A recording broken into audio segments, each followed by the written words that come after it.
Welcome back to another episode of Supply Chain Lab. Today we have a very interesting topic about the skill gap.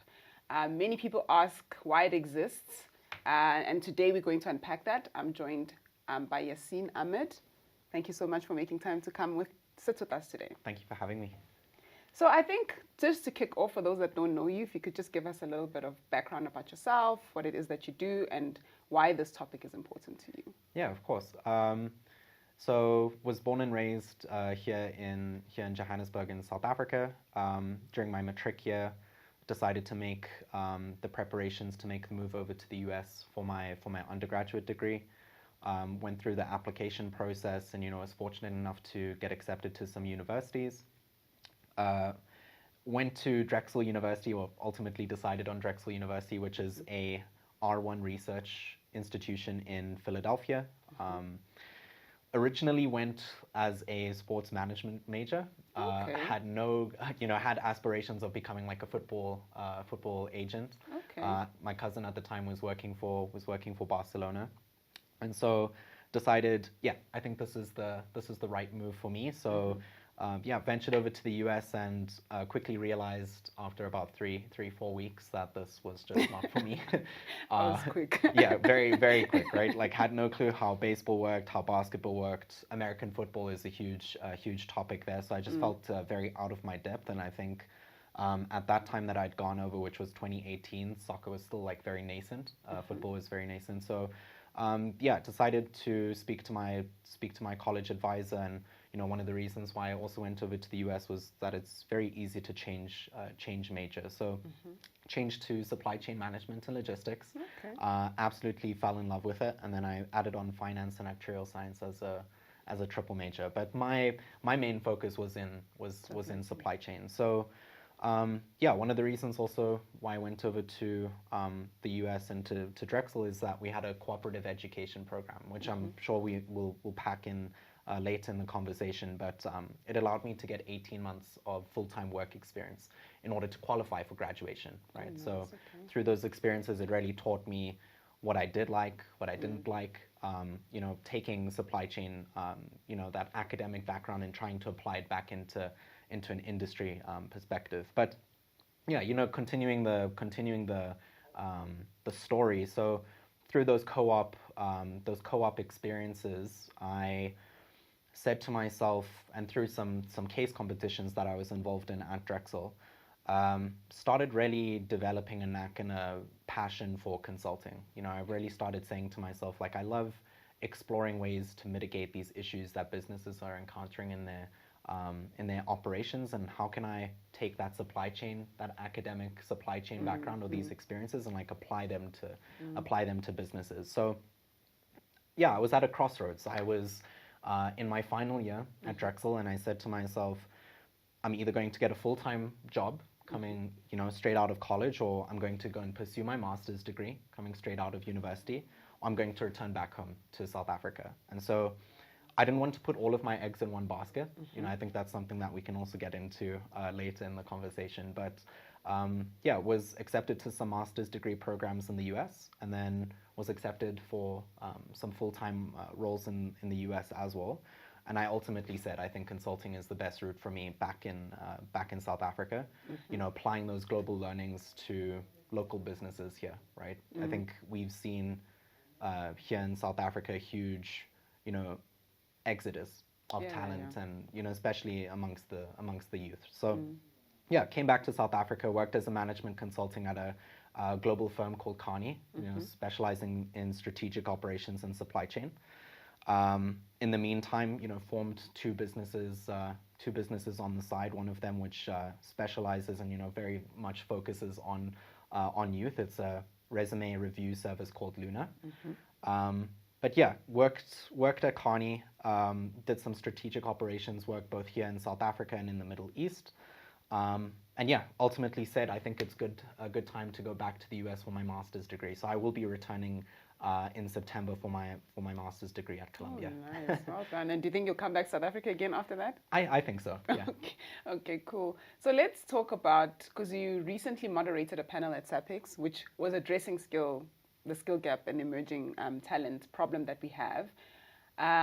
Why do you think this conversation is very persistent in the industry. As somebody that obviously has had like really great opportunities from what you've just said now, why do you think there is a skill gap, or do you believe that there's a skill gap?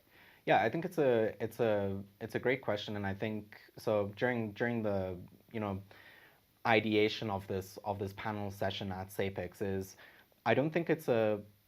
I think yes, it's a problem in South Africa. It's an issue in South Africa, but I think in supply chain in general across the world, even in the US, I think that there is quite a big skills gap when it comes to organizations looking for talent that have pertinent skills and have pertinent experiences, right? I think here, obviously, in South Africa, it's a bit greater because we have a lack of programs available for students, right? We have post-COVID.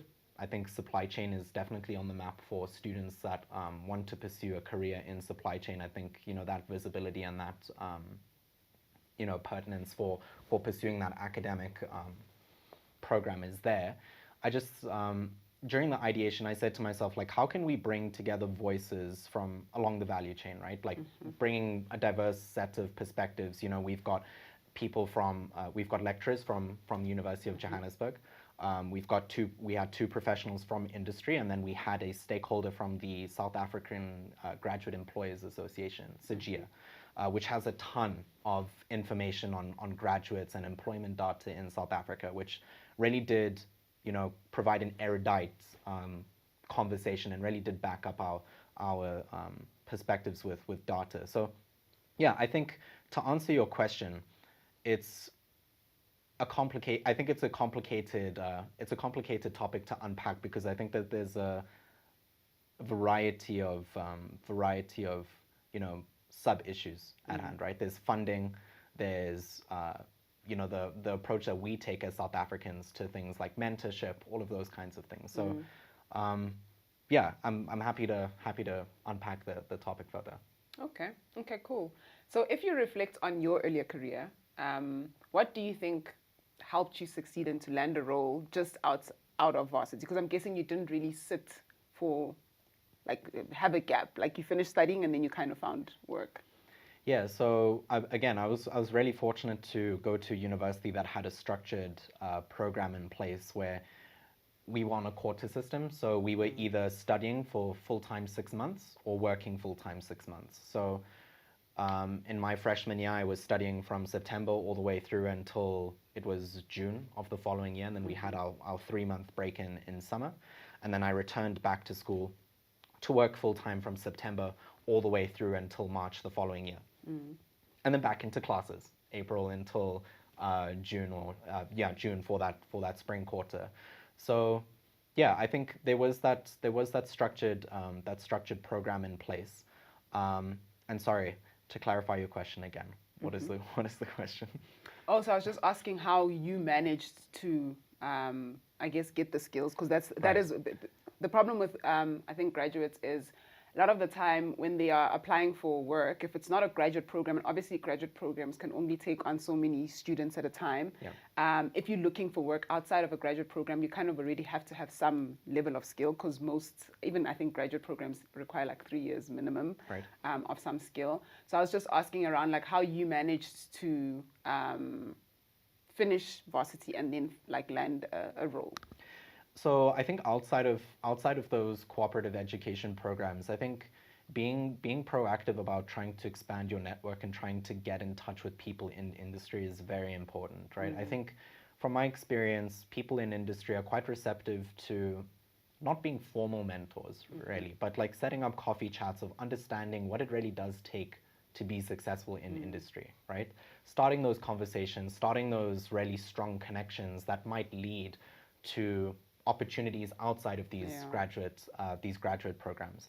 An issue with the graduate programs here in South Africa is that because there aren't a lot of them, especially in supply chain, right?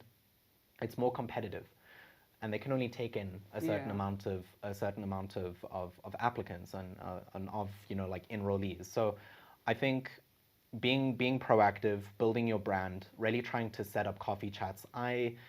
Through Luna and through the students that we mentor and that we coach, a lot of students come to us and they say like, but am I able to reach out to this person? Like, on LinkedIn, like we do really structure, like this is how to have a very calculated, because on LinkedIn now it's very, you've only got 200 characters, right? That you can use to reach out to someone if you don't have premium. So from what I've seen, I don't think professionals in industry are that harsh to, and are actually very receptive to that outreach, right? Hey, listen, so-and-so, I'm, first year, second year student at UJ pursuing a degree in supply chain. I'd love to set up 30 minutes just to learn more about your role and how I can prepare myself post-graduation. Done, right?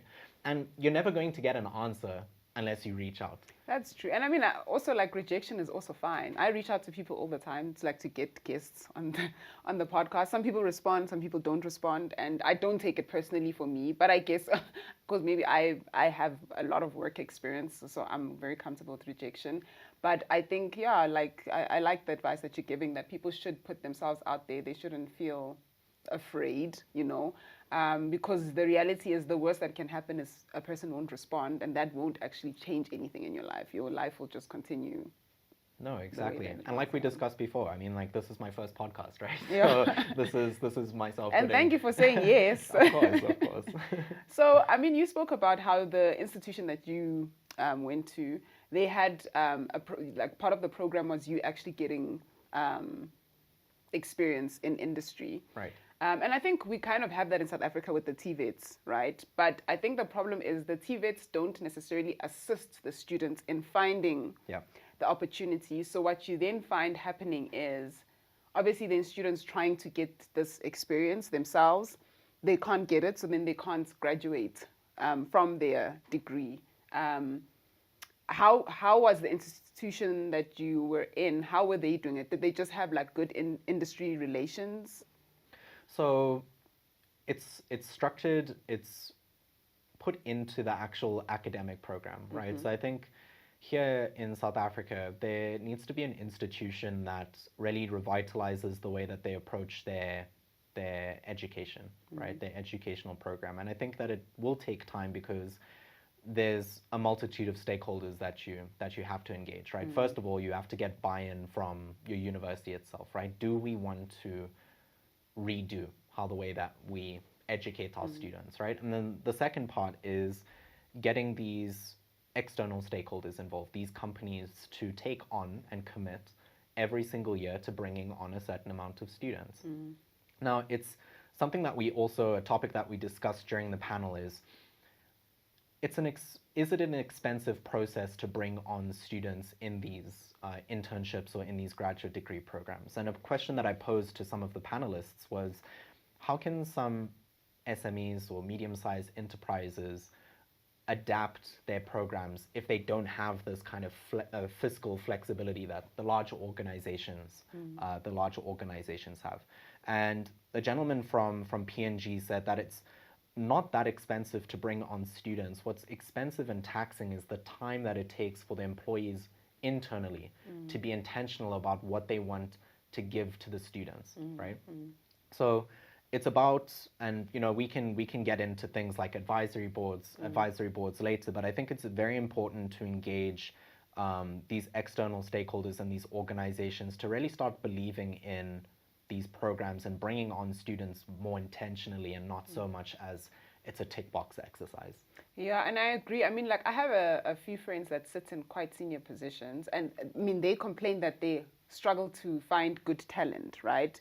And for me, that I hate when people make statements like that, because it's like, what do you mean by good talent? And the only time that you will struggle to find good talent is if you're not investing in creating the kind of talent that you want, right. However, there's also the problem of, especially with millennials, what they're seeing is a lot of them move companies quite quickly because they want to grow, I guess, much faster than what previous generations did.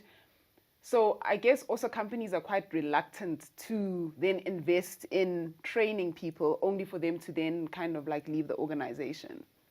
It's interesting that you bring that up, right? Because I think it brings me back to my cooperative education experience at the Estee Lauder's company. I was working as a supply chain intern in their reverse logistics center. Now, I'm sure you're aware in the cosmetics industry, you've got Estee Lauder, you've got L'Oreal, which are like the two big conglomerates that generally make up about close to 80%, 90% of the market share across their different brands.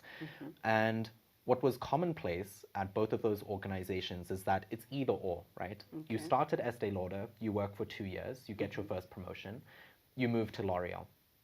You work for 2 years at L'Oreal, you return back to Estee Lauder for a higher salary, right? And it's vice versa between L'Oreal. So you'll work 2 years at L'Oreal, you'll get poached by Estee Lauder, you'll work 2 years at Estee Lauder, and then return back to L'Oreal, right? So it might be interesting to see like how companies can position themselves to say, listen, we're upskilling these people, right? We are training them, we're providing them with the pertinent skills. They might, return, it's similar like consulting, right? They might return as like a client or as someone that we can work with in the future, or we can keep track of this talent, see how they progress, and then bring them back into the organization with these different worldly experiences that they've gotten, right?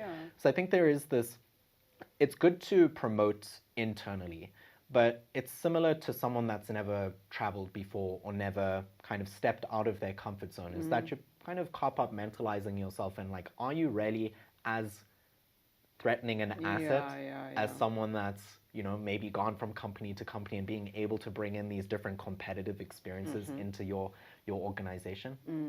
I actually like that point. I think it's quite a good point because I also think the only way for you to, I'll admit, I'm a person that has moved quite a bit between organizations. You know, I think the longest I've stayed in an organization is probably 3 years, right? So I've moved quite a bit between organizations, and I think what that has helped me do is like open myself up to many different opportunities, like moving from corporate to the university. And like you're saying, I think it does make you a much more well-rounded individual because different organizations solve the same problem differently. So it gives you perspective in terms of this is how you were looking at this problem, but actually this organization is looking at this exact same problem in a different way, which challenges you, but also helps you develop or expand your skill set. So I 100% agree with that. And yeah, one of the things I also find interesting is around education, right? For me, I think education is quite important. Not because it's going to teach you how to do the job, but it will teach you how to think and how to stick to something for like a long time. And what I find interesting is a lot of organizations are now disinvesting in like educating their people, like so they're no longer paying for like masters anymore. You know, like now you kind of have to fund that yourself if you want to do it. What are your thoughts around that? Do you think this is also adding to the skill gap that we're seeing? I think it's a multifaceted problem because I think education historically has become more expensive, right? And you know, to go back to that, you know, discussion on my master's degree coming up, there was that discussion of pursuing an MBA, right? Does it make sense to do an MBA right now where MBA graduates are still facing, you know, unemployment issues? So I think with also the emergence of generative AI, companies are looking and saying, is this degree, this further education bringing as much value as it did before when we can just train our internal, you know, people ourselves? Well, not just their people, right? But they can just train their own algorithms, right, with their internal data to spit out information that's pertinent to their organization, right? But that's the thing with MBAs is companies are looking at saying, is this a competitive degree? I would say that to your point, I think smaller certifications, I think kind of those micro learnings definitely need to be in place and need to be supported by employers, because what kind of incentives are you providing to them to want to kind of be more curious and actively engaged in studies? Because it's very hard to go back to school, right? I think that's why a lot of people are hesitant, is because they don't engage thoughtfully with content on a regular basis. So yeah, I think that companies should support those kind of micro learning certifications. And I mean, if you go to, Coursera has a ton of free avenues and stuff. But I know that other firms like EY have like internal learnings where you can, get accreditations and stuff that aren't like, you don't have to like pay out of pocket, but like maybe develop internal course learnings through the company and not through like an institution. Yeah, I mean, if I think about the MBA, right, as somebody that didn't do it, but what I would do if I was an organization that is willing to invest in talent for a program like an MBA is every organization has reoccurring issues that they are struggling to solve, and nobody has time to solve them because everybody has their day-to-day job, right? And I guess a lot of the time what you find is then they'll bring in consultants who are very good at framing the issue and how you should fix it, but then the implementation of I'm feeling attacked right now. No, I mean, I worked in consulting for a very short time, but consultants are good at framing the problem and saying these are where your issues are, this is how you should fix them, but the actual implementation of that becomes quite problematic. And if I think about like, if an organization doesn't have time to develop, like EY has an MBA, like an internal MBA, but there's some organizations that just don't have, I guess, the time or the money to develop something like that. And I think as an organization, if you're willing to invest or if this is important for you, like for your talent to keep upskilling, then what you should then do is allow people to do their MBAs, but give them a business problem that when they finish their MBA, they would then come in back into the organization and implement and fix. Right? Which you would be getting good money back for your very expensive investment. No, I agree, and I think just to double down on that, I think companies, it goes back to intentionality, right? If you look at the value chain of these kinds of accreditations, yes, your user, right, your customer is essentially your employee, right, that gets this accreditation. But who are those customers? Who are your employers, or like who are your employees, serving? Your customers, right? So at the end of the day, your customers are going to be benefiting from that kind of education that you're promoting internally. So again, it just goes to organizations being intentional about how they want to upskill their employees and, like these graduates that are entering their programs. Okay. And what do you think are some of the biggest misalignments that you've seen with regards to what the industry expects versus what young professionals are actually equipped with? Right. I think the biggest one that we both know about is experience, right? I don't think for an entry-level role, I've seen ridiculous requirements for entry-level roles. And you actually don't even do some of the things there. When you get there, you're like... Exactly. I mean, outside of skills, it's just tenure. How can you have an entry-level role that expects you to have 3 to 5 years of work experience, full-time work experience, right? That doesn't pay very well to begin with. So I think some of the misalignments that I've seen both with my customers at Luna as well as some people that I've engaged with in industry is that it's soft skills, right? It's the kind of things like communication, collaboration, being resilient. I think that's another conversation to have is how has COVID affected the way that young people interact, right? And how are they able to critically think? It goes back to this conversation about generative AI, and I'm sure that you saw this recent report that was published by, I believe it was Harvard or MIT, it was MIT, that people that are using generative AI are facing cognitive dissonance, right? They're not able to critically think as effectively as others that don't necessarily use AI to a great extent. To the students that are listening to this, don't leverage or don't over leverage AI, right? You need to be able to approach a problem independently and use AI as an aid, but not as the person that's actually dictating and making the shots, right? You need to be able to guide the AI to work with you and not to enhance your thoughts and not to become your boss and not to to think for you, right? So I think it's those soft skills. You can train people on hard skills, no problem. I think that goes to another conversation about what kind of tools are we as people in institutions like UJ, academic institutions, what kind of skills and tools are we inserting into our syllabi? Things like SAP, things like Power BI, things like Tableau. Those kinds of tools, how are we inserting that into potential simulations in our classrooms where we at least get students to interact with those tools before they go into the workplace. Typically you'll see in a lot of supply chain beginner roles, like there'll be experience with SAP, experience with Power BI, all of these other tools. Even Excel. 100%, right? Yeah. So yeah, I hope that answers the question. I think you do raise a few critical things, especially around soft skills, right? Which I think it also impacts like company culture, right? I think because you're so focused on like hard skills, like can I don't know, create a spreadsheet, can I, all of those things, but like supply chain, and I guess no matter where you sit within an organization, you have to have soft skills because you work with people.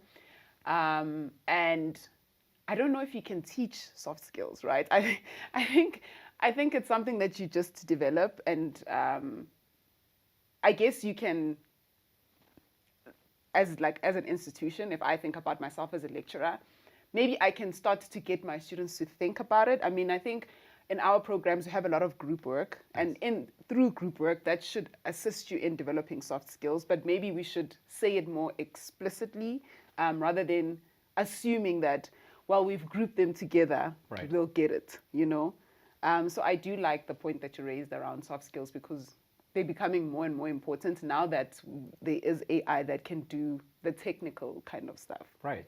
And I think, that would be a really cool idea to like maybe in the grading of like, of an assessment, how did this person rank in communicating?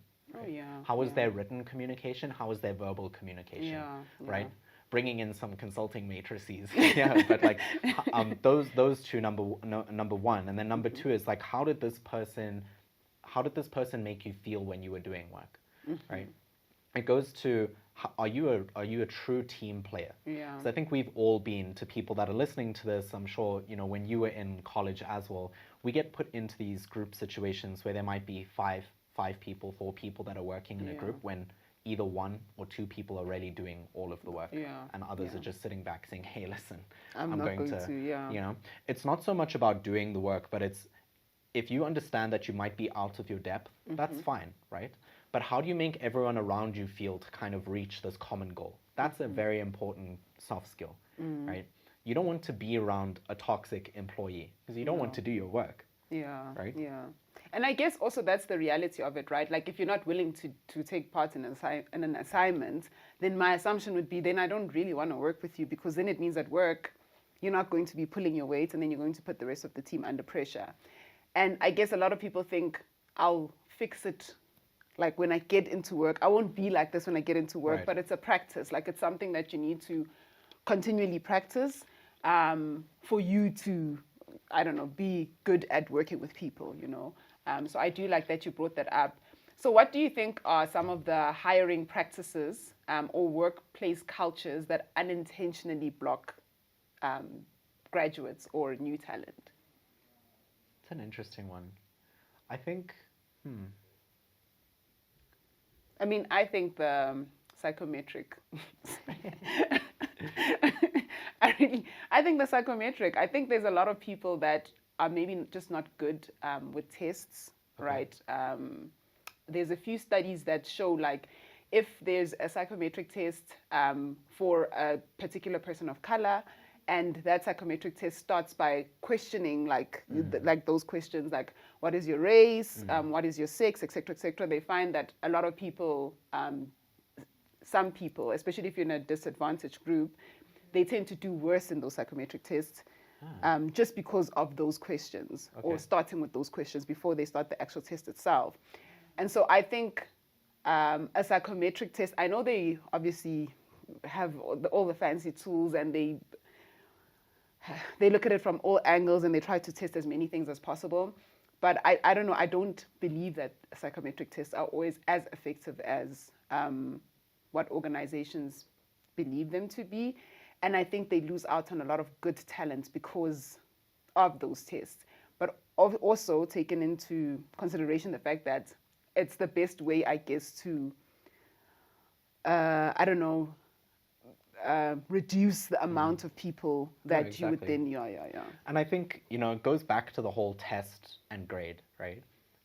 Interesting point that you bring up is that the smartest students are not necessarily the greatest people to work with and are the greatest assets to the organization. I've seen many applicants through Luna, right, that come in with exceptional grades, right? But it's the way that they even talk to us as, you know, their advisors. Does this person really fit this company? And sometimes it's no. And I'll tell them that they need a reality check, right? You might be the smartest person in the room, but you might not be the greatest person to work with. So I think beyond grades and beyond these kinds of psychometric tests, how does this person hold himself in a conversation, right? And I think the world is becoming a more competitive place, and I think these psychometric tests and all of these different, you know, filters that they put in place during the application process are to make sure that they have time to interact. I mean, you can't interview 500 people. Right? Unfortunately. Unfortunately, right? And it's those 20 or 30 that get through to the final round have gone through, like you said, these different tests that are put in place to, you know, kind of bias toward, you know, very smart and very successful students that have had these opportunities. That again goes to different conversations like privilege and how they're able to get these different experiences. So yeah, I think just opening up the doors, and I think employers need to be more vocal about like mentorship, right? It goes to being active, being able to expand your network, have these coffee chats. You don't have to be the brightest student in the room, right? But if you've got this natural curiosity and you've got this drive to want to learn more, people are receptive to that, right? Yeah, I agree. And from the work that you've done with Luna, like how do you think, like a student who has never worked and maybe doesn't have the opportunity to work, how can they find, I don't know, like creative ways to gain skills that they can then package in some way, and I guess then they have the skills. I love that you bring this up, and I think this is a very common issue that we come across with a lot of our clients, is that they might not have these professional experiences, but how can you get more involved on campus, and how can you kind of frame these campus activities in a professional manner, right? So I mean, just recently we were able to place a student that didn't necessarily have the greatest professional experiences out there, but was quite involved in being a mentor, or not a mentor, teaching assistant on campus, right? As well as some like other activities that they were involved in. But we framed their impact, right? How did you, in that teaching assistant role, make an impact to the students, and how can you quantify that impact? So it's one, getting involved in an activity, but being able to demonstrate that you were important in providing some sort of positive impact to the people around you, right? It could be improving grades, it could be improving sentiment with professors, it could be maybe getting involved in a consulting club or an investing club or something that you may be able to get touch points or maybe some sort of interaction with external stakeholders or organizations, right? So yeah, I think just expanding your horizons on campus and being active, being intentional, and looking at ways that you can develop your portfolio outside of professional experiences is very important. And in my opinion, quite easy. It's just about putting yourself out there and saying that you deserve to be in that room. Make the most of it.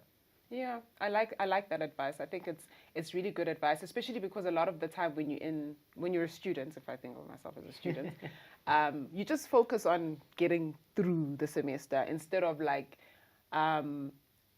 actually intentionally going out of your way to develop some of the skills that you know are going to be important when you start looking for work. And I think a lot of students only start to think about work in their third year, or the year of the postgrad, which is actually too late. Much too late. Yeah. Exactly. And I think, it goes to a point that was made by the representative from Sajia with some information, is that students that start and that are intentional in their first year, which I think here in South Africa, we don't have a culture that's geared toward being very professional very early on, right? Something that I experienced when I was in the US is that as soon as I touched foot on campus, first year, first couple of days, first couple of weeks, is that people are already talking about internships. They're already talking about extracurriculars because they did that in high school, because it's a much more competitive job, Markets, job market in the US. So I think here in South Africa, you are right. People do have to start looking much earlier and be more intentional about where you want to be next year or the following year. It doesn't have to be, this is where I want to work after I graduate. You can just do short 6-month planning. Where do you want to be in 6 months? Where do you want your involvement in this current organization to be in 6 months? And how are you prepping to get to that point? I think I wouldn't be where I am today without mentorship, number one, but with number two being just micro planning, right? How can I, or where do I want to be in a couple months' time? And what steps am I doing to get to that point? Because it all cascades. You don't get this magnificent job out of Nothing, nowhere, right? It's all just like picking up an experience here. It's just like it's like you've got a basket of all of these small experiences. It's not you just showing up one day and saying, "Hey, listen, I want this. I got this fantastic job." Yeah, that's true, and I like what you're saying about mentorship. I mean, for me, I've always thought of people like to formalize mentorship quite a bit. You know, they're like find some big industry person and then like, oh, let me reach out to this person. And I think sometimes mentorship is something as easy as if I'm your friend and I see you speak really well and it's something that I would like to develop, for me to just engage you to say, hey, Yaseen, can you please teach me what are some of the pointers when you speak? You tend to speak quite well. How do I prepare? How do I find speaking opportunities, etc., etc. But I think we sometimes undermine that, like, your mentor could be your peer. Like, it doesn't necessarily 100%. have to be somebody that's like further on or whatever. It could be your peer who is just better at doing certain things than you are, and it's a skill that you would like to develop. Exactly, and it goes to the story of Luna, which is the resume review service that I founded. Is that it started with this peer mentorship program that we had at the Career Development Center, because we had the structured, co-op process in place. We had paid advisors, that were assisting a certain caseload of students, but they also brought in students through an application process where they said, let's start a peer mentorship program where I can coach someone who might be a year, 2 years lower than me or younger than me. How can I share those experiences that I've had, right? Because I think it's easier to resonate with someone that's in your age bracket than trying to resonate with someone that's maybe been in industry for 20 years, right? So soon became, we had 15-minute sessions with students, and soon became the point of contact at the Career Development Center, because I did go beyond that 15 minutes. Was setting up sessions for 30 minutes post that original session to really, again, what kind of organizations can you get involved in? You need to work on this. You need to, adjust that. And yeah, I was able to help, 500 students during that time at Drexel pro bono. That is insane. And then was, finally said to myself, I was wrestling with the fact of, I'm doing this for free right now, and I absolutely love helping people. It being for free and, getting those kinds of blessings for me, make the world for me. But how am I able to scale this operation to help even more people? So I said, okay, I need to formalize it. I need to make it a business. And so last year in August, incorporated it. And just this year alone, we've been able to help 250 people. That is insane, and being able to scale it up further. So, I mean, we're helping students, primarily place them in internships and full-time roles, purely guided towards, students and early entry professionals. But funny enough, I mean, we've gotten people from, across the world that are in senior level roles that have seen the kind of impact that we've had. But potentially going into college applications and all other kinds of avenues. But I mean, it's quite interesting. I also like what you're saying about your company, because I also think work is changing now, right? And a lot of people are it's obviously making them quite nervous, because maybe they have been focused on okay, I'm a procurement manager, but because of how the job scale or the job the industry is changing because of AI and all of those things, you might need to package your skills differently or acquire different kind of skills. And an organization like yours, I think, can help even older people think about okay, so I have this skill set, it's not going to be needed in the next 10 years. Right. How should I be thinking about like my career? Like what should I be learning now so that when these changes come, I'm ready?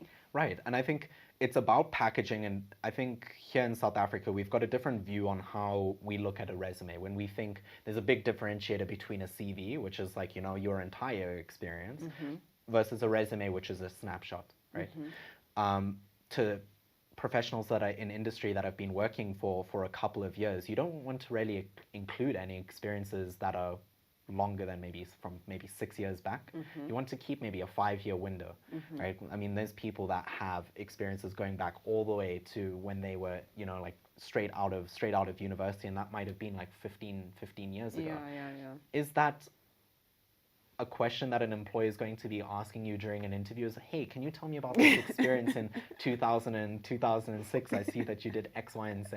I don't think so, right? It's about that basket. It's about that basket of experiences, but you want to bring forward those pertinent, more recent kind of experiences to the table, because that's what makes you, an asset to that company. Yeah, and relevant, I guess, to the time. Exactly. Because whatever you're doing 16 years ago probably Exactly.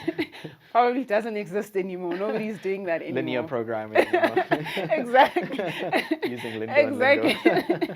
Exactly. Nobody's using whatever you were doing then. I mean, I think I saw this meme that said we used to write our essays by hand, so like if you were writing something 15 years ago in your job, nobody's doing that now. So those skills, I guess what you're saying is quite true. But yeah, and I think I like what you're saying, because then it's like for older professionals apart from the newer ones. And I also think this is what makes the job market or the skill gap tricky, because now it's not so much just like graduates competing against other graduates, it's graduates also competing against like the more skilled professionals as well. Exactly. And the skilled professionals are also concerned because the graduate might have the skill because they've just been trained on it, and they've been doing something that is no longer going to exist.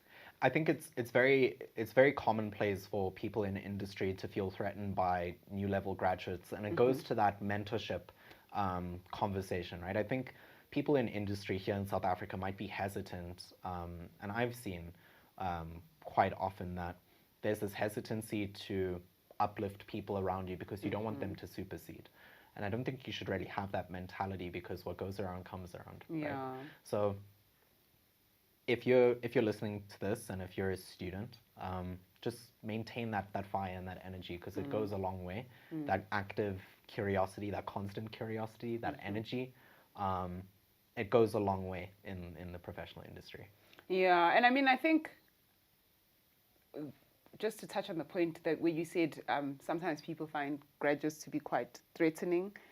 I don't know, I think as a person you should always embrace, because just because you've been working in an organization, it doesn't necessarily mean there's nothing that this person could teach you, so I think instead of seeing a graduate as a competitor, you should see it as an opportunity for you to learn something new about yourself, I guess, because I think when you teach someone, what I've seen is you actually learn more than what you're teaching them. Exactly. So yeah, I mean, I think it's quite sad that we have that problem of like people feeling threatened, not just by graduates, but by somebody new entering the environment. Yeah. They see them as a threat.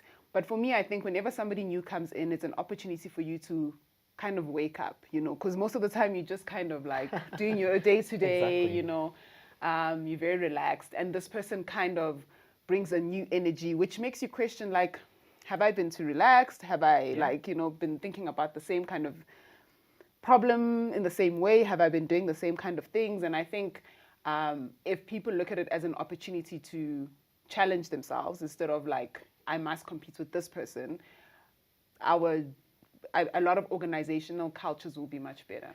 And I think, I resonate with that completely. I think